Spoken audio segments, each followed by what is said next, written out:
के साथ रहते थे। दादाजी बहुत सीधे साधे, ईमानदार और दयालु व्यक्ति थे। उन्होंने पूरी जिंदगी मेहनत और सच्चाई के रास्ते पर चलकर बिताई थी। गांव के लोग उनका बहुत सम्मान करते थे। लेकिन उनका पोता बिल्कुल इसके उलट था। पोता बहुत दुष्ट, जिद्दी और शरारती था। उसे न पढ़ाई में मन लगता था, न किसी की बात सुनने में। वह गांव के बच्चों को परेशान करता, उनकी चीजें छीन लेता और फिर झूठ बोलकर बच निकलता। जब कोई उसकी शिकायत दादाजी से करता, तो दादाजी दुखी होकर उसे समझाते।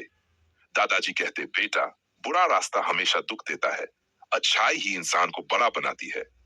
लेकिन पोता हंसकर जवाब देता, दादा, ये सब पुरानी बातें हैं। चालाक वही है जो दूसरों को बेवकूफ बना ले। एक दिन पोते ने हद पार कर दी। गांव के मंदिर में रखे दान पात्र से उसने चोरी कर ली। किसी ने उसे देख लिया और पूरा गांव इकट्ठा हो गया। जब दादाजी को यह पता चला तो उनका सिर शर्म से झुक गया। उन्होंने पोते को घर बुलाया और बहुत गंभीर स्वर में बोले, आज तुमने केवल चोरी नहीं की, बल्कि मेरा भरोसा भी तोड़ा है।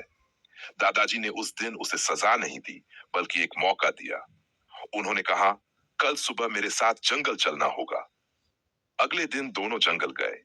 दादाजी ने पोते को एक थैली दी और कहा, इसमें कांटे हैं। हर बार जब तुम किसी को दुख पहुंचाओ या गलत काम करो, तो एक कांटा अपने हाथ में चुभाना। पोते को यह मजाक लगा। वह हंसते हुए घर लौट आया। लेकिन अगले कुछ दिनों में जब उसने झूठ बोला, चोरी की कोशिश की या किसी को मारा, तो उसे कांटा चुभाना पड़ा। धीरे धीरे उसके हाथ दर्द और घावों से भर गए। एक दिन वह रोते हुए दादाजी के पास आया और बोला, दादा, अब मुझसे सहा नहीं जाता। दादाजी मुस्कुराए और बोले, अब समझ आएगा। जिन घावों को तुम अपने हाथ पर देख रहे हो, वैसे ही घाव तुम्हारे गलत काम दूसरों के दिल में बनाते हैं। उस दिन पहली बार पोते की आंखें खुली। उसे अपनी गलतियों का एहसास हुआ। उसने दादाजी के पैर पकड़ लिए और बोला, दादा, मुझे माफ कर दो। अब मैं अच्छा इंसान बनना चाहता हूँ।